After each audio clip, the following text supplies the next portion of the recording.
तो वित्त मंत्री निर्मला सीतारमण ने संसद में अपना लगातार 9वां बजट पेश किया और इस बजट में वित्त मंत्री ने बायो फार्मा शक्ति की घोषणा की। इसमें अगले 5 सालों में 10,000 करोड़ रुपए का प्रावधान किया गया। टेक्नोलॉजी सेक्टर में सरकार सेमीकंडक्टर मिशन 2.0 शुरू करेगी और इंडस्ट्री लैंड रिसर्च पर फोकस करेगी। वित्त मंत्री निर्मला सीतारमण ने कैपिटल एक्सपेंडिचर में करीब 9% वृद्धि का ऐलान किया। केंद्र सरकार ने वित्तीय वर्ष 2026-27 के लिए कैपिटल एक्सपेंडिचर बढ़ाकर 12.2 लाख करोड़ रुपए कर दिया। कुल मिलाकर इस बजट के जरिए विकसित भारत की नींव रख दी गई है। वित्त मंत्री निर्मला सीतारमण ने 2026 का बजट पेश कर दिया है। इस बार का बजट अब तक का सबसे बड़ा बजट रहा। इसमें इंफ्रास्ट्रक्चर पर सरकार ने सबसे ज्यादा फोकस किया ताकि विकास दर को तेज गति मिल सके और रोजगार के अवसर पैदा हो। डिफेंस सेक्टर को भी सरकार ने प्राथमिकता दी और सरकार ने बजट में किस सेक्टर को कितना हिस्सा दिया, चलिए देखते हैं। 53.5 लाख करोड़ का बजट पेश। रक्षा क्षेत्र को 7.8 लाख करोड़, कृषि 1.62 लाख करोड़, परिवहन 5.98 लाख करोड़, शिक्षा में 1.29 lakh crore, health 1.05 lakh crore.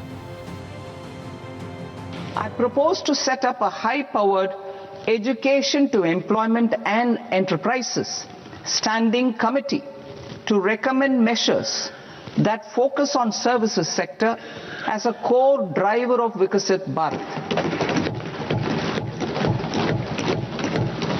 This will make us a global leader in services with a 10% global share by 2047. The committee will prioritize areas to optimize the potential for growth, employment and exports. सरकार ने इस साल के बजट में इनकम टैक्स की दरों और slab में कोई बदलाव नहीं किया है। यानी लोगों को जिस टैक्स सिस्टम के तहत अभी टैक्स देना पड़ रहा है, वही व्यवस्था आगे भी जारी रहेगी। इसके साथ ही 7 नए हाई स्पीड रेल कॉरिडोर बनाने का ऐलान किया गया है, जो कि भारत के प्रमुख शहरों को तेज और बेहतर तरीके से जोड़ेंगे।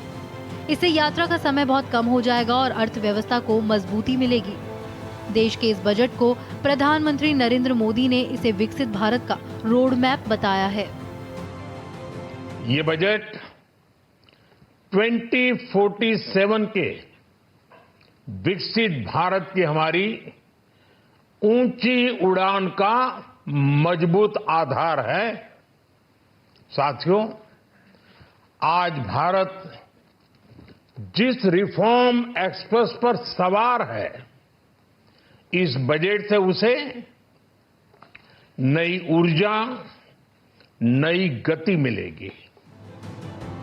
साल 2026 का ये बजट देश के लिए ऐतिहासिक बताया जा रहा है। युवा, किसान, महिला, इंफ्रास्ट्रक्चर पर फोकस करने वाला ये बजट न सिर्फ देश की आर्थिक तरक्की को बूस्ट करेगा, बल्कि हर वर्ग के उत्थान पर जोर देगा। Bureau report, Bharat express. तो बजट आ गया, अब धीरे धीरे इसकी सारी बारीकियां सामने आ रही कि इस बजट के अंदर आखिर है क्या। सबसे पहले आपको 10 वो बड़ी बातें बताते हैं जो बजट की। 53.5 लाख करोड़ रुपए का ये पूरा बजट है और इस बजट को विकसित भारत का बजट बताया जा रहा है। 2047 का टारगेट। रक्षा पर फोकस देखिए सबसे ज्यादा, कृषि पर 1.62 लाख करोड़, इंफ्रास्ट्रक्चर पर 12.2 लाख करोड़, शिक्षा पर 1.29 लाख करोड़, हेल्थ पर 1.05 lakh crore. Income tax slab में कोई बदलाव नहीं हुआ। उम्मीद थी 25 करोड़ लोग गरीबी रेखा से निकले हैं। 7 नए हाई स्पीड रेल कॉरिडोर बनाने के बाद कई देश में 3 और नए एम्स बनेंगे। ये विकसित भारत का रोड मैप है। आप समझिए कहां कहां फोकस है। मैन्युफैक्चरिंग में पुराने उद्योग, छोटे उद्योग, 6 बड़े क्षेत्रों पर बड़ा फोकस इस बार के बजट में है। इनमें से इंफ्रास्ट्रक्चर भी है, सुरक्षा और स्थिरता पर है, शहरों का विकास भी करना है या 2 टियर 3 टियर शहरों को और डेवलप करने की बात कही जा रही है। इसके अलावा 7 हाई स्पीड रेल कॉरिडोर बनाने की भी बात इसमें कही गई है। यह बड़ी बात है बायोफार्मा सेक्टर के लिए। शुगर कैंसर की दवाएं सस्ती होंगी। शुगर कैंसर की दवाएं सस्ती क्योंकि बहुत महंगी ये दवाएं होती हैं। आम लोगों की पहुंच से बाहर, लेकिन अब ये सस्ती हो जाएंगे। बड़े टेक्सटाइल पार्क बनाए जाएंगे, बड़ा हब होगा टेक्सटाइल का। ये शहरी आर्थिक क्षेत्र पर हर साल 5,000 करोड़ का निवेश होगा। 20 नए जलमार्ग बनाने की तैयारी भी है। ये समझिए आप, नया रोड मैप। 4 राज्यों में खनिज कॉरिडोर, जहां जहां खनिजों का भंडारण है वहां होगा। 3 केमिकल पार्क का निर्माण भी होगा। एसएमई के लिए 10,000 करोड़, क्योंकि सबसे ज्यादा फोकस एसएमई पर है। महात्मा गांधी स्वरोजगार योजना का ऐलान किया गया है और ये तमाम चीजें हैं। नए और जरूरी क्षेत्रों में ढांचे को मजबूती देना, देश में लंबी अवधि आर्थिक, ये तमाम बातें 6 क्षेत्रों में फोकस, आप समझिए। इसी पर हम आज चर्चा करेंगे और चर्चा के लिए हमारे साथ एक बड़ा पैनल भी है। शुभेंदु शेखर अवस्थी हैं, प्रवक्ता बीजेपी के। आदित्य गर्ग हैं, प्रवक्ता कांग्रेस के। डॉक्टर संजय कुमार राजनीतिक विश्लेषक हैं। अनुरंजन झा वरिष्ठ पत्रकार। आप सबका बहुत बहुत स्वागत है। शुभेंदु जी, सवाल आज फिर आपसे ही मैं कर रहा हूं, क्योंकि आपकी सरकार ने बजट पेश किया और जो परंपरा है उसके मुताबिक आपसे जवाब भी चाहिए। क्या है इस बजट में? 2047 का लक्ष्य रखा गया है, आप बताएं क्या लग रहा है आपको? देखिए अनूप जी, कल भी हम लोग डिबेट कर रहे थे और आपने जब लास्ट में पूछा था कि लास्ट 30 सेकंड में आप अपना जवाब दीजिए, तो मैंने कहा था जो बजट आएगा वो 2047 को बेस करके आएगा। इसलिए हमने इंफ्रास्ट्रक्चर के ऊपर 7.85 लाख करोड़ 15% ग्रोथ दिया है डिफेंस के लिए। उसके बाद हमने मॉडर्नाइजेशन के ऊपर 2.19 करोड़ दिया है। कैपिटल एक्सपेंडिचर 9% का हाई है, 12.2 लाख करोड़ का है। और इसी में मैं देखूं कि बायो एंड फार्मा में 10,000 करोड़। तो इसी तरीके से शायद 7 हाई स्पीड कॉरिडोर नए डेवलप किए जा रहे हैं। इसमें जो आपने भी बताया 20 नए जलमार्ग जो पहले कभी नहीं सोचे गए थे हमने, और एक महात्मा गांधी स्वरोजगार योजना जो नई योजना चालू गई है, जिसमें कोई अपना बिजनेस करना चाहता है, जिसको पहले स्वनिधि कहते थे, अब स्वरोजगार योजना के हिसाब से आप उसमें भी बहुत बड़ा लोन का पोजीशन है। कार्बन कैप्चर के ऊपर जो बात करी गई है, आप यदि देखें ये पहली बार भारत में हो रहा है कि कार्बन कैप्चरिंग करी जा रही है। और इसके साथ न्यू एजुकेशन पॉलिसी और हेल्थ पर काफी जोर दिया गया है। मैंने एक चीज और कही, एमएसएमई के ऊपर 2,000 करोड़ का स्पेशल पैकेज दिया गया है। और एक जगह पे मैं पढ़ रहा था, क्योंकि ये कि कुछ ऐसी कंपनियां, फॉरेन कंपनीज को टैक्स हॉलिडे दिया जाएगा। और वो टैक्स हॉलिडे किनको दिया जाएगा? जो लोग डेटा सेंटर्स और उस पर काम करने वाले हैं। तो मैं ओवरऑल ये कह सकता हूं कि भारत का ये जो आज हमने बजट देखा है, इंफ्रास्ट्रक्चर को ध्यान में रखते हुए एक बहुत अच्छा बजट है।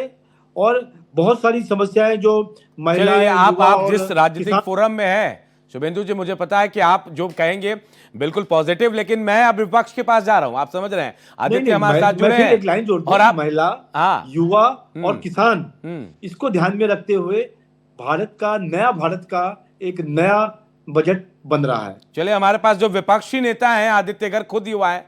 आदित्य, क्या लगा आपको इस बजट में?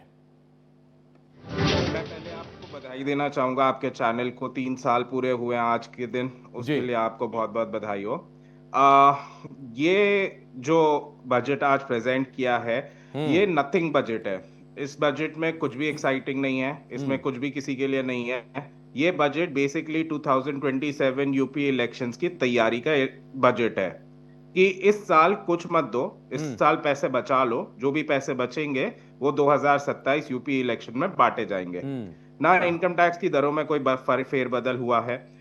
और इस बजट देखते टाइम मेरे को मोदी जी के वर्ड्स याद आ रहे थे, जब उन्होंने कहा था कि government has no business to be in the business. फिर भी इस बार के बजट में और पहले कुछ बजटों में ये रियलाइज किया गया है कि गवर्नमेंट हर जगह अपनी टांग अड़ाना चाह रही है।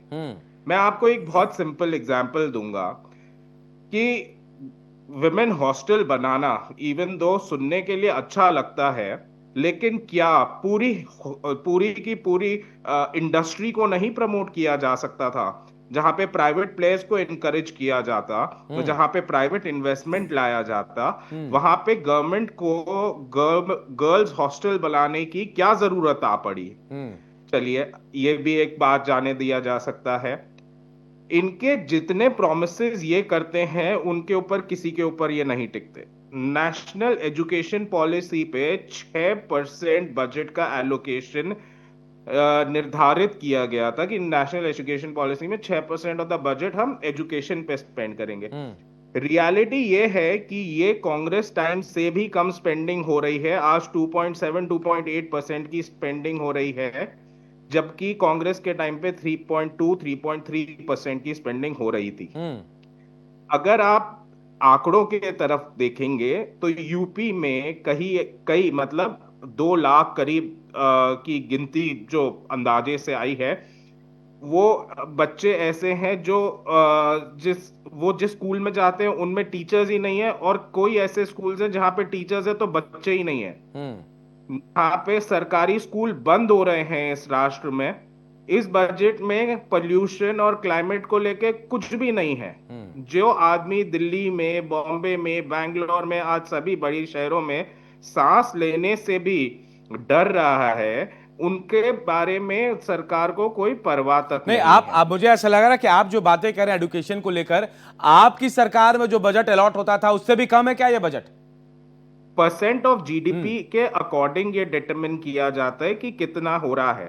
बट नेचुरली जो 100 रुपए कल था, इन्फ्लेशन से आज 150 रुपए पहुंचेगा, लेकिन उसका कितना % आप जीडीपी का एजुकेशन पे स्पेंड करें वो चलिए मैं वापस आऊंगा आदित्य, आपके पास वापस आऊंगा। ओपनिंग कमेंट लेना जरूरी है। डॉक्टर संजय कुमार है, राजनीतिक विश्लेषक। डॉक्टर संजय, आपको क्या लगता है, क्या है इस बार का बजट ओवरऑल? देखिए, चुनाव से जोड़ करके देश के बजट को देखने की जरूरत नहीं। ठीक है, 27 में यूपी का चुनाव है, तो क्या 2026 में 5 राज्यों में चुनाव नहीं है क्या? चलिए, उन राज्यों को ही ध्यान में रख करके बजट बना लेती केंद्र सरकार। बजट को हम लोग चुनाव से जोड़ करके ना देखें। चूंकि यूनियन ऑफ स्टेट्स है, तो मैं मानता हूं कि इस देश के बजट पर सारे राज्यों का अधिकार है, बिल्कुल, जहां चुनाव है और जहां चुनाव नहीं भी है। लेकिन कुछ चीजें जो अच्छी जो हमें देखने को मिली इस बजट में, एक शब्द प्रयोग होता था जैसे ही बजट आता था, लोक लुभावन बजट। अब लोक लुभावन की बात तो नहीं हो रही है ना, कि इस बार तो बिल्कुल नहीं हो रही है। हाँ, अब लोक लुभावन शब्द तो अब शायद नहीं इस्तेमाल हो रहा है। दूसरी चीज, अगर उस 53 लाख कुछ हजार करोड़ लाख का बजट है, करोड़ का, तो इसमें 12 लाख का जो बजट है वो इंफ्रास्ट्रक्चर के लिए है, कैपिटल इन्वेस्टमेंट के लिए। एक बात, क्योंकि अभी तक इंफ्रास्ट्रक्चर में इतना बड़ा इन्वेस्टमेंट बजट के प्रोविजन में नहीं रखा गया। अगर उसको कोरिलेट करके देखेंगे, कालखंड जो भी रहा हो, कि भाई कैपिटल इन्वेस्टमेंट जो था उसका जो परसेंटेज होता था वो कम होता था। एक बड़ा परसेंटेज कैपिटल इन्वेस्टमेंट के लिए डाला गया। 2-3 चीजों पर जो फोकस किया गया, जैसे सेमी कंडक्टर पर। आज भी आप चिप्स के लिए किसकी तरफ देखते थे?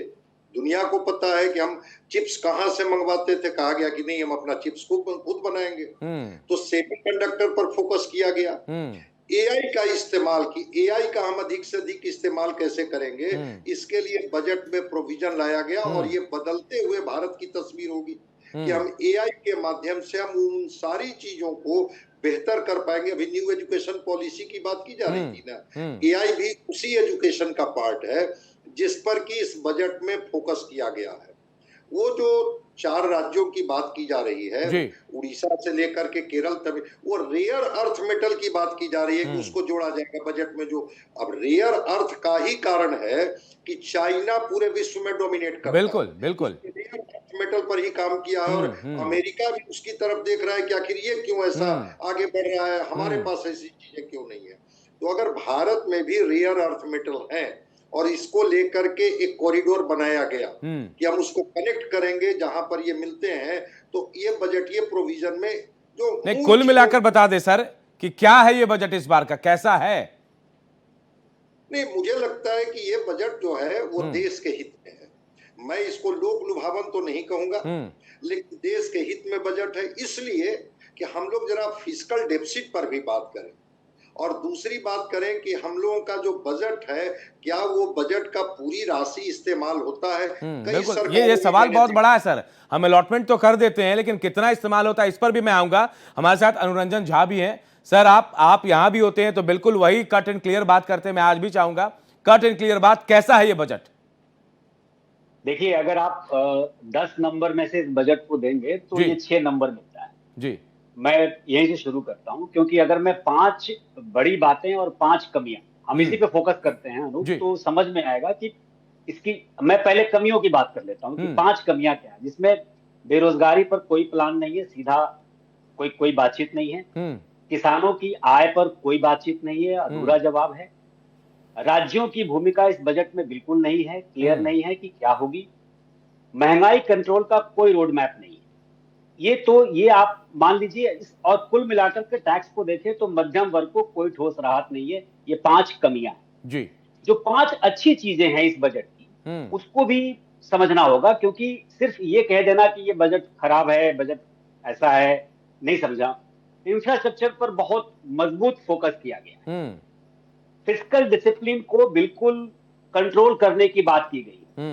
मैन्युफैक्चरिंग पर और इंडिपेंडेंस पर, आत्मनिर्भरता पर बहुत जोर है। डिजिटल सिस्टम को सुधारने की बात है, उसको लेकर के एक लंबा रोड मैप है, क्योंकि डिजिटल सिस्टम के जरिए ही दुनिया आगे बढ़ रही है। और जो बात बीजेपी के लोग कहते हैं कि 2047 उसका एक लॉन्ग टर्म विजन दिखता है। तो ये 5 बड़ी चीजें हैं। लेकिन बजट में, जैसे अभी संजय जी कह रहे थे कि बजट कुल मिलाकर के सबसे बड़ी बात यह कि लोक लुभावन नहीं है। और देखिए, जितने भी बजट आए हैं, जो भी सरकारें होती हैं अनूप, जो भी बजट लेके आते हैं, कोई भी सरकार खराब बजट लेके नहीं आती। वो अपनी सोच के हिसाब से वो बजट उस समय लेके आती है कि उसका रोड, क्योंकि भाई उसको मालूम है कि इसी बजट के आधार पर बहुत सारी चीजें चलेंगी, सरकार चलेगी, उसको वोट मिलेगा, तो कोई भी अपने हिसाब से खराब नहीं करता। बिल्कुल जाहिर है सर, बिल्कुल। हाँ, हमारा काम अनूप ये है आकलन करना कि इसमें अच्छी चीजें क्या है और कमी क्या है। तो जो मैंने 5 कमियां बताई, उसको सुधारने की जरूरत थी, जो इस सरकार से उम्मीद की जा सकती। और जो 5 अच्छी चीजें हैं वो तो अच्छी हैं ही। अब कुल मिलाकर के ये है, चूंकि इस बार ये कहा जा सकता है कि चुनावी राजनीति को बिल्कुल दरकिनार करके इस बजट को पेश किया गया है। 5 राज्यों के लिए बहुत कुछ खास नहीं है सर, कुछ नहीं है। बिल्कुल क्लीन है कि भाई हम इस लंबे रोड मैप पे, देखिए होता क्या है कि लंबा रोड मैप तो जरूरी है, लेकिन तात्कालिक असर क्या होगा, बिल्कुल। इसलिए रोजगार पर कोई बातचीत नहीं। भाई हम 47 की बात तो कर रहे हैं, लेकिन आज बेरोजगारी कैसे कम होगी? बिल्कुल। आज हमारा डॉलर, आज हमारा रुपया कमजोर हो रहा है, तो उसकी कमी कैसे होगी? तो ये सब चीजें इसमें मिस कर रही है। और एजुकेशन पर कोई बेहतर काम होता हुआ नहीं दिख रहा है। कुछ नहीं, मतलब सरकारें बात कर रही हैं, यूजीसी के विवाद को अलग हम रख दें, तब भी ये दिख रहा है कि अब बताइए, आप एक बात तो कह रहे हैं कि आप आयुर्वेद के इंस्टीट्यूशंस बनाएंगे, लेकिन सरकारी संस्थानें कैसे बेहतर होंगी?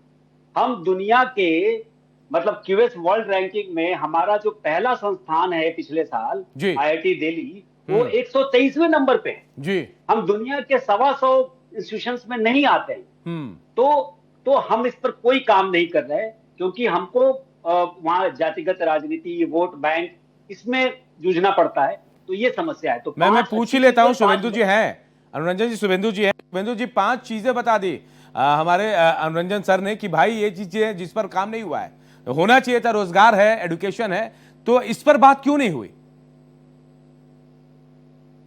मैंने बात सुनी उनकी। मेरा ये कहना है कि यदि हमने पैसा इंफ्रास्ट्रक्चर पे खर्च करा है, तो उससे बेरोजगारी काफी सीधा डायरेक्टली कनेक्टेड रहती है। नहीं, तो ये बात तो क्लियर होनी चाहिए थी कि भाई हम इंफ्रास्ट्रक्चर पे कर रहे हैं, तो इससे आपको रोजगार मिलेगा, तमाम चीजें होंगी, इतना रोजगार मिलेगा, ये बात तो कहीं थी नहीं। ये बिल्कुल, तो इसलिए मेरा कहना है कि इंफ्रास्ट्रक्चर पे जब हमने इतना जोर दिया है, और हमने एक चीज और दी है, वोकल फॉर लोकल, मतलब लोकल प्रोडक्ट्स को, मेक इन इंडिया का जो दिया है, उससे भी बेरोजगारी का काफी हद तक खत्म होता है।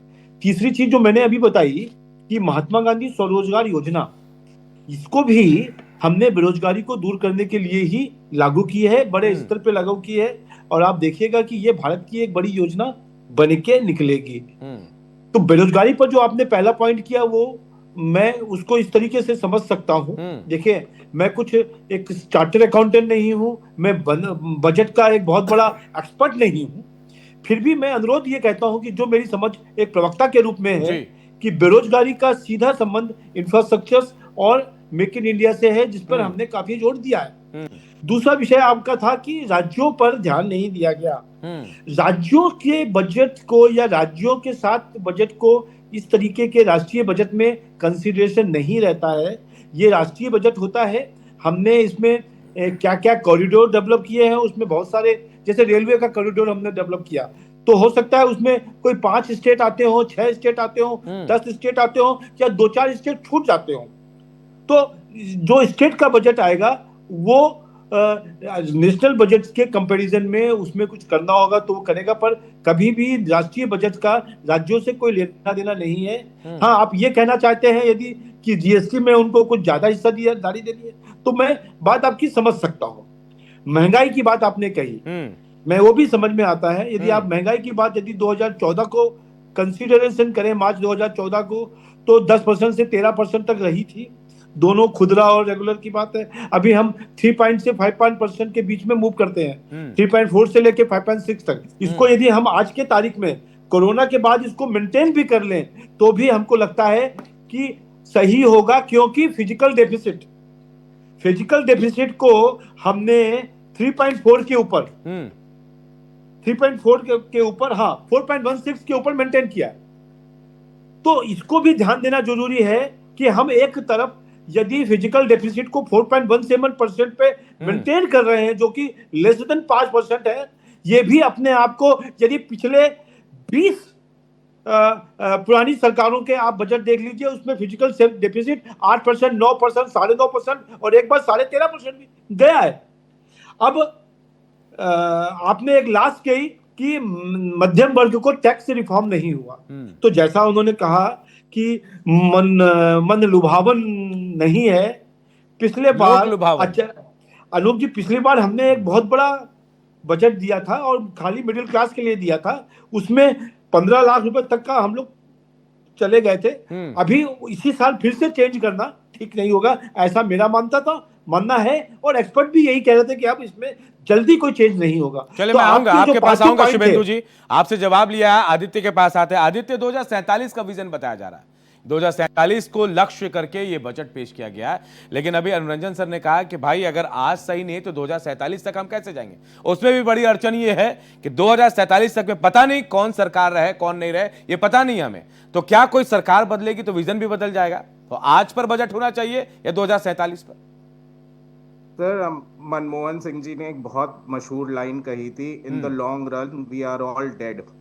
इसका 2047 पे कोई भी बात डालने का यही मतलब है कि हम आपको गुमराह करना चाह रहे हैं, हम आपको एक कहानी सुनाना चाह रहे हैं, हम आपको एक झुनझुना सुनाना चाह रहे हैं, आप सोते रहिए। ये झुनझुना है आदित्य जी? हाँ जी, झुनझुना ही है। 2047 की बात करना झुनझुना है। हमेशा जो भी टर्म, जो भी गोल आप सेट करें, वो इतना सेट करें कि उसको मेजर किया जा सके। 2047 शुभेंदु जी, झुनझुना है क्या? आरोप लग रहा है कि झुनझुना थमा दिया आपने। कांग्रेस की सरकार थी तो हम लोग सुनते थे ना 2020 विजन, वो 20 साल बाद का क्या विजन था? आज आप क्या झुनझुनों वाली बात कर रहे हैं? हमने हमेशा सुना कांग्रेस की सरकार में 2020 का विजन है। अरे साहब, 20 साल का प्लानिंग करते हैं हम लोग, आपने भी किया है, और इसलिए हमने यदि टारगेट लिया है कि हम 2047 तक भारत को विकसित भारत बनाएंगे, तो उसके लिए उस रास्ते पे जा रहे हैं, इंफ्रास्ट्रक्चर पे। आपको झुंझुना लगता होगा, हमको नहीं लगता। 2047 पहली बात तो 20 साल से थोड़ा ज्यादा होता है, और ये 2047 की कहानी 2014 के बाद से चालू हुई थी, तब वो 30 साल से भी ज्यादा था। दूसरी बात, मैं आपको जो कुछ जरूरी बातें हैं ये बूट सूट की सरकार की, उनके बारे में बताना चाहूंगा कि आज भी जब ये लोग 5 ट्रिलियन की इकोनॉमी की बात करते हैं या थर्ड मोस्ट डेवलप्ड नेशन की बात, थर्ड हाईएस्ट जीडीपी की बात करते हैं, तब हंगर इंडेक्स में अपना देश 130वें स्थान पे आता है। जो हंगर इंडेक्स में इनकम डिस्पैरिटी में अपना देश 120वें नंबर पे आता है। सूट बूट की सरकार को 80 करोड़ लोगों को राशन देना पड़ता है, जिसे ये गर्व से अपना चोगा बांध के घूमते हैं कि हमने 80 करोड़ लोगों को फ्री का राशन दिया। इन्होंने जो गरीबी की जो दर नापने का मापदंड है, उसमें फ्री का राशन को एक इनकम सोर्स बताया है, जिसके वजह से गरीब को गरीब भी नहीं कहा जाता। इस बजट में सबसे हैरानी की बात यह है कि किसान के लिए ये लोग एआई लाना चाहते हैं। वो किसान जिसकी महीने की आम आय, जो एवरेज इनकम है, वो 12,000 रुपए की है। यही वो सरकार है जिसके अंडर में मैक्सिमम सुसाइड्स किए हैं एक किसान ने। किसान के सुसाइड की दर इन्होंने छापना बंद कर दिया है, क्योंकि इतने सुसाइड हो रहे हैं पूरे देश में फार्मर्स के। वहीं केवल 9% ऐसे फार्मर्स हैं जिनके पास में ट्रैक्टर भी हो। 91% फार्मर्स के पास ट्रैक्टर तक नहीं है। वो इंडस्ट्री के लिए ये लोग एआई लाना चाहते हैं, जहां पे केवल 85% ऑफ द बजट यूटिलाइज किया गया था। आदित्य, आपको क्या लगता है कि एआई हमारे किसान साल यूज नहीं कर सकते या उस लायक सक्षम नहीं है? क्या, सॉरी, क्या एआई हमारे किसान यूज नहीं कर सकते हैं, उसका इस्तेमाल नहीं कर सकते हैं, या फिर सक्षम नहीं है? Sir, problem is beyond AI. Problem ये है कि हमारे किसान सुसाइड कर रहे हैं उनके ऊपर ऋण के वजह से, लोन के वजह से। आप सुसाइड्स तो बचा लीजिए, एआई सुसाइड कैसे बचाएगा? मतलब लोन कम करना चाहिए था, ये कह रहे हैं आप? कैसे चुकाएगा? इनके तरफ से डेवलपमेंट का मतलब है, जो इन्होंने एमएसएमईज के साथ भी किया है, हर साल उन्हें लोन दे दो, लोन दे दो, लोन दे दो। हर साल ये लोग उसको नया फंड दे देंगे, उसको नया नाम दे देंगे, बोलेंगे हम एमएसएमई की मदद करना चाहते हैं, उनको लोन देके। लोन देने से जो ये एमएसएमई की हालत हुई है, ये लोन क्रेडिट फैसिलिटी को इतना इजी बना के और इतने हाई इंटरेस्ट करके, India charges amongst the highest interest on loan in the world. It is the second highest or the third highest. आज 10% से लेके 24% की दरें हैं इंटरेस्ट के ऊपर, और ये लोग उसको बोलते हैं डेवलपमेंट का मॉडल। आज एआई फार्मर्स को पहुंचा के ये लोग उनको लोन से मारना चाहते हैं। पहले जो इंपॉर्टेंट इश्यूज हैं उनको तो एड्रेस कर नहीं रहे हैं ये लोग, बड़ी बड़ी बातों में। नहीं तो ये बजट क्या ध्यान भटकाने वाला है आदित्य? हाँ जी, ये बजट ध्यान भटकाने वाला लग रहा है आपको महेश? सर, ये ध्यान भटकाने वाला नहीं है। मेरे को तो ये लगता है ये सरकार को कोई प्रॉब्लम एक्सेप्ट करनी नहीं है। ये लोग खुद ही भटके हुए हैं। ये लोग ये चाहते नहीं है कि इनकी इमेज खराब हो। क्या इमेज तब खराब होगी जब ये लोग प्रॉब्लम को एक्सेप्ट करेंगे। चलिए, मैं आऊंगा आदित्य, आपके पास आऊंगा। डॉक्टर संजय के पास चलते हैं। डॉक्टर संजय, क्या इमेज बिल्डिंग बजट है क्या ये? आरोप विपक्ष की तरफ से लगाया जा रहा है कि आपने रोजगार पर काम नहीं किया, एजुकेशन पर काम नहीं किया, आप एआई से किसानों को जोड़ना चाहते हैं, जो वो किसान जो सुसाइड करता है वहां कोई रोक नहीं सका। देखिए, विपक्ष को सवाल पूछना उनकी जिम्मेवारी बनती है। लोकतंत्र में विपक्ष तो सवाल पूछेगा, नहीं क्यों पूछेगा विपक्ष। लेकिन मेरा कहना है कि जब नरेंद्र मोदी प्रधानमंत्री नहीं बने थे या एनडीए की सरकार नहीं बनी थी, उस समय देश का बजट क्या था? 16-17 करोड़ का बजट आता था, लाख करोड़ का। आज 53 लाख का बजट है। तो जो बजट की राशि है तय तो करना होगा, कहीं तो जाकर के आपको ठहरना होगा। क्या एस्ट्रोलॉजी पर कितना खर्च करेंगे, एस्ट्रोफिजिक्स पर कितना खर्च करेंगे, ऑर्गेनाइजेशन पर कितना खर्च करेंगे, मैन्युफैक्चरिंग सेक्टर पर कितना खर्च करेंगे? आपको तो इसी में बनाना है ना, इससे बाहर तो आप जा नहीं सकते हैं। और जो आपके सोर्सेज हैं, जो सोर्स ऑफ इनकम है, या जो मार्केट से आप लोन लेंगे या वर्ल्ड मार्केट से जो आप लेंगे, इसी के बीच में प्रायोरिटी तो तय करनी होगी सरकार को। और अगर प्रायोरिटी सरकार तय करती है कि हमारी प्रायोरिटी इस बार के बजट में ये क्षेत्र होगा, तो कुछ प्रायोरिटी जो तय की है सरकार, वो प्रायोरिटी को मैं पॉजिटिव दिशा में देखता हूं। ऐसा नहीं है कि उसको हम लोग ये में देखते हैं। मैंने कहा ना कि सेमीकंडक्टर और एआई से बाहर निकलिए। खेलो इंडिया की बात इस बार के बजट में की गई। अब अगर यहाँ के नौजवान बेहतर परफॉर्म करते हैं, इस देश के कितने लड़के ओलंपिक मेडल ला पाते हैं, एशिया में तो जाकर के एशियन कप में तो पिछड़ जाते हैं, एशियाड होते हैं उसमें ये परफॉर्म कर नहीं पाते हैं। अगर इस बजटीय प्रोविजन में खेलो इंडिया की बात की गई है तो मैं मानता हूं कि एक अच्छी बात है। टूरिज्म की बात की गई है। टूरिज्म जो है वो टूरिज्म इंडस्ट्री बिहार में नहीं, देश में नहीं, हर राज्य में करीब मैं मानता हूं कि एक टूरिज्म इंडस्ट्री एक बड़े पैमाने पर निकला है उभर करके। और यूरोप और अमेरिका से भी अगर आप तुलना करेंगे तो टूरिज्म इंडस्ट्री ने एक बूस्ट दिया है। उस जीडीपी के कंट्रीब्यूशन में टूरिज्म इंडस्ट्री ने। सर, आप टूरिज्म की बात कर रहे हैं, मेरे मन में एक सवाल आ रहा है कि टूरिज्म का जिक्र आज के बजट में भी है, लेकिन कहा गया कि आप विदेश जाएंगे तो अपने देश में टूरिज्म करेंगे तो आपको कोई टैक्स कहीं से रिबेट नहीं मिलेगा, लेकिन आप विदेश यात्रा करेंगे टैक्स में रिबेट मिलेगा। तो ये तो सर ये हो गया कि भाई विदेश जाने वालों को रिबेट है, जो यहाँ के लोग हैं, मिडिल वर्ग का जो क्लास का आदमी है, वो कहीं जाता है तो कोई फायदा नहीं। जी अनूप जी, इसको करेक्ट करता हूँ। जी जी, विदेश में जाके जो पढ़ने वाले लोग गए हैं उसके ऊपर 5% टीडीएस लगता था फीस के ऊपर, उसको 2% कम किया गया। वो इंडियंस के लिए है, ना कि वहां पे घूमने के लिए। टूर का नाम दिया गया है सर, उससे पता है आपको शुभेंदु जी? अब मैंने तो नहीं देखा वो, यदि कहीं मेरे से मिस हो सकता है। चलिए संजय जी, सवाल मेरा आपसे है। जी, मैं इसको क्लियर कर देता हूँ। देखिए, ऐसा कुछ नहीं है कि वो विदेश में जो लोग जाते हैं वो विदेश में वो टेम्पररी जाए, परमानेंट जाए टूरिज्म पर, वो मैं मानता हूं कि उसके पीछे भी उनकी मंशा होती है, व्यापार से लेकर के, तकनीक से लेकर के, एजुकेशन से लेकर के, हेल्थ सेक्टर में। मैं मानता हूं कि अगर उसमें भी भारत सरकार रिबेट देती है कि कोई टेक्नोलॉजी अगर आप जाकर के विदेशों से सीखना चाहते हैं, लाना चाहते हैं, कोई इंडस्ट्रिस्ट अगर बार बार विदेश जाकर के और वहां के टेक्नोलॉजी को ला करके अपने देश में ये करना चाहते हैं, तो हम उनको रिबेट देंगे।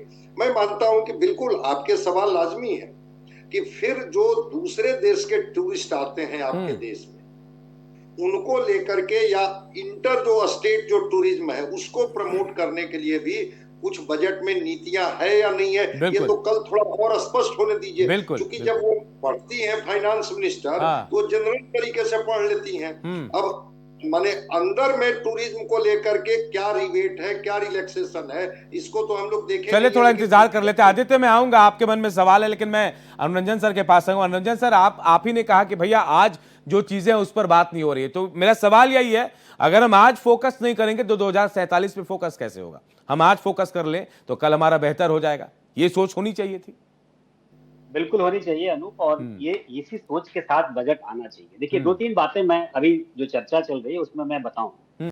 एक तो क्या है ना कि इनकम डिस्पैरिटी की बात हो रही है, और जो कांग्रेस के प्रवक्ता ने कहा कि ये समस्या भारत में है। तो दरअसल ये भारत की समस्या एक दिन की नहीं बनी। इसमें ये कहना कि बीजेपी की सरकार या कांग्रेस की सरकार, इसमें सब सरकारें दोषी।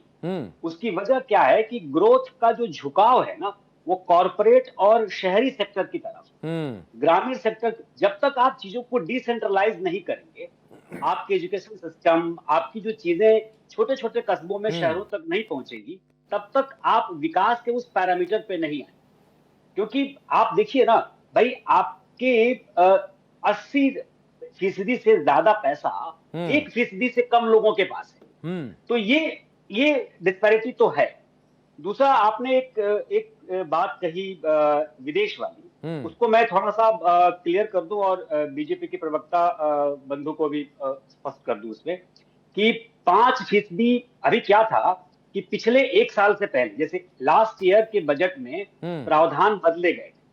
लास्ट ईयर से पहले, क्योंकि मैं लंदन में रहता हूं तो मैं जानता हूं कि परिस्थितियां कैसी हैं। तो पिछले साल से पहले क्या होता था अनूप, की 7 लाख रुपए तक के खर्च पर, या ले जाने पर, या ट्रांसफर करने पर, या टूरिज्म करने पर, या अपने कार्ड से वहां पेमेंट करने पर पैसा कुछ नहीं लगता था, कोई टैक्स नहीं लगता है।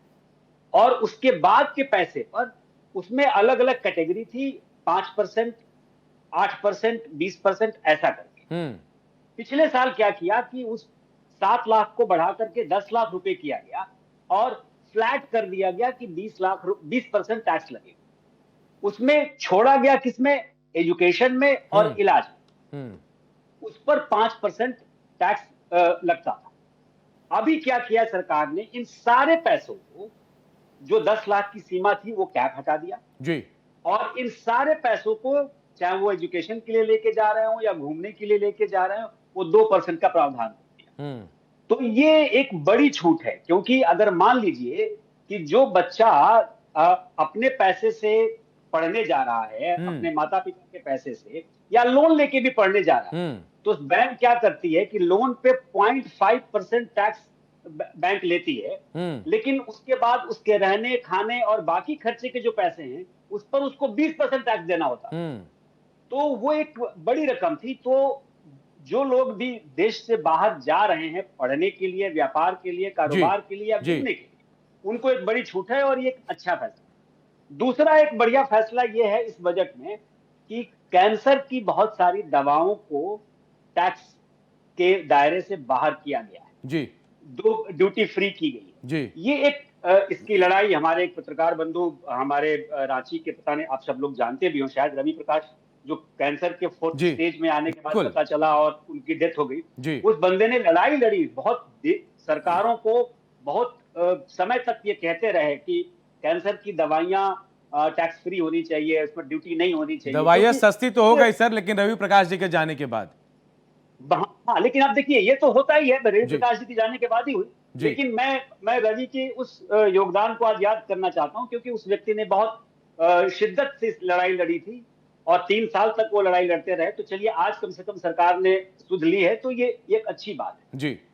दूसरी समस्या ये है कि शिक्षा के निजीकरण पर, टैक्स सिस्टम को ठीक करने पर, और जो ग्रोथ है वो अगर आप रूरल एरिया में लेके नहीं जाएं, जो भी डेवलपमेंट हैं, जैसे अब क्या है, टेक्नोलॉजी आ गई है, आप एआई की बात कर रहे हैं, आज की बात है, तो आज एआई हमको बहुत सारी सुविधाएं दे रहा है। मैं ये कहता हूं कि नोएडा, जहां से आप स्टूडियो आप बैठे हैं, वहां से भारत के सारे बड़े टीवी चैनल चलते हैं, अलग अलग हिस्सों से, नोएडा के अलग अलग हिस्सों से सारे भारत के टीवी चैनल चलते हैं।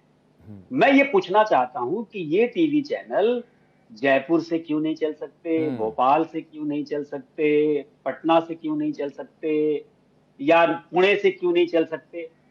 एक एग्जांपल दे रहा हूं।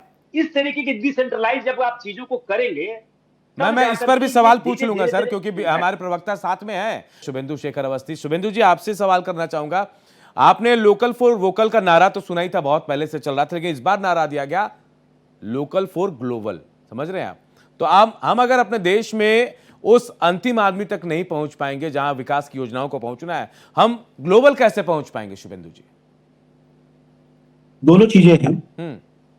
सोचो 23,000 करोड़ का हमने एक प्रोजेक्ट लगाया असम में सेमीकंडक्टर्स के ऊपर, और वो प्रोजेक्ट टाटा ने लगाया, उसको हम लोगों ने सपोर्ट किया, और वो प्रोजेक्ट से हम इंडिया से बाकी कंट्रीज में इंडिया की रिक्वायरमेंट्स के अलावा बाकी कई कंट्रीज के लिए सेमीकंडक्टर्स को सप्लाई भी करेंगे। इसीलिए कहना चाहते हैं लोकल फॉर ग्लोबल। जो मेरा लोकल प्रोडक्ट्स है वो ग्लोबली उसको एक्सेप्टेंस मिले। जैसे कि एप्पल ने यहाँ आके फोन बनाया और बहुत बड़ा फोन इंडिया से बनके कई कंट्रीज में जा रहा है, तो यही हमारा कहना है कि लोकल आप ग्लोबल पहुंच जाएंगे, आपको लग रहा है? मैं बिल्कुल संक्षेप में चाह रहा हूं जवाब, ज्यादा वक्त नहीं है, इस लोकल को ग्लोबल पहुंचा देंगे हम, ऐसा लग रहा है? बिल्कुल हमारा प्रयास यही है कि जो हमारे लोकल प्रोडक्ट्स हैं वो ग्लोबली पहुंचे। आदित्य हमारे साथ जुड़े हुए हैं, प्रवक्ता कांग्रेस के। आदित्य, लोकल फॉर वोकल तो था, लेकिन ये लोकल फॉर ग्लोबल हो गया, लग रहा है आपको कि हम यहां से ग्लोबल पहुंच जाएंगे? वोकल फॉर लोकल, आत्मनिर्भर Bharat, make in India, made in India, ये सब बातें हैं, ये सब तभी हो पाएगा जब अपनी करेंसी स्ट्रांग होएगी, जब अपना फोकस इंडस्ट्रियल डेवलपमेंट होएगा। लेकिन हम तो टूट रहे हैं करेंसी में। हाँ जी, हम तो करेंसी में नीचे जा रहे हैं, टूट रहे हैं। तभी तो कैसे हो पाएगा सर? आज एशिया की सबसे कमजोर करेंसी इंडिया की ही है, पूरे एशिया की। हमारे यहाँ पे क्योंकि कोई पॉलिसी प्रॉब्लम को एड्रेस नहीं करती है, हम ये बोलते हैं कि यूएस की करेंसी ऊपर जा रही है, हमारी नीचे नहीं जा रही, जबकि हकीकत ये है कि अपनी करेंसी बांग्लादेश और पाकिस्तान से भी नीचे है, आज के तारीख में नीचे जा रही है। प्रॉब्लम को जब तक नहीं एड्रेस करेंगे तब तक उसका सोल्यूशन नहीं निकाल सकते। मेरा यही कहना है बीजेपी के लिए।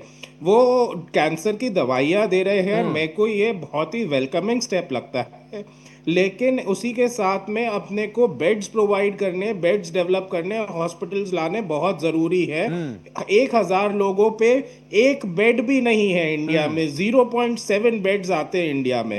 ये एक आपातकाल की स्थिति है। कोरोना काल ने ये दिखाया है कि अपने को बिल्कुल, health कोरोना ने care बहुत में कुछ सिखा दिया है, investment बहुत आदित्य जरूरी बहुत है। कुछ सिखाया, उसे सीख से आगे बढ़ना चाहिए। डॉक्टर संजय, मैं आपके पास आऊंगा। डॉक्टर संजय, क्या रह गया जो इस बार बजट में हो जाना चाहिए था आम लोगों के लिए? देखिए, ग्रामीण भारत कहीं ना कहीं से छूटा है इस जी। बार के बजट में, जी। जिसकी चर्चा अभी की जा रही थी। क्योंकि कोरोना काल की अभी चर्चा हो रही थी ना, जब अर्थव्यवस्था लुढ़की थी, तो उसी एग्रीकल्चर सेक्टर ने देश की अर्थव्यवस्था को संभाला। बिल्कुल। जब तक इस देश का जो प्राइमरी सेक्टर है, जिसको हम लोग एग्रीकल्चर सेक्टर कहते हैं, एग्रीकल्चर सेक्टर को आप बूस्ट नहीं करेंगे, किसान की बात करना और किसानों के हित में नीतियां बनाना और उनको फंडिंग करना, तो ग्रोथ जब जाकर के शहरों तक रुकेगी, वहीं पर चीजें दिखेंगी, तो आपका प्राइमरी सेक्टर मजबूत नहीं होगा। जबकि एक देश की आज भी रीढ़ है, मैं भी मानता हूं इस बात को कि रीढ़ है। अनुरंजन सर, आपके पास आऊंगा, आखिरी कमेंट आपसे चाहूंगा, क्या करना चाहिए था इस बार जो नहीं हो पाया? बिल्कुल, मैंने पहले भी कहा अनूप कि जो ग्लोबल की बात हो रही है वो बहुत अच्छी चीज है, लेकिन लोकल पर फोकस होना चाहिए था। लोकल से ग्लोबल की बात तो कर रहे हैं, लेकिन लोकल पे फोकस नहीं है। जैसा संजय जी कह रहे थे कि मैं हमेशा से ये मानता रहा हूं और हमेशा कहता भी रहा हूं कि भारत की जो बुनियाद है ना, वो भारत के किसान है, भारत की खेती है, रीढ़ है। और हम क्या करते हैं, रीढ़ है वो, और हम क्या करते हैं, हमने अपनी पूरी इकोनॉमी कंक्रीट पे खड़ी कर दी, हम रियल एस्टेट पे खड़े हो गए। हम ऐसे सेक्टर्स को हमने चुना पिछले 20-25 सालों में देश को विकास में लाने के लिए, जो हमारे लिए उचित नहीं था, तो उसका नुकसान लंबे समय में दिखता है।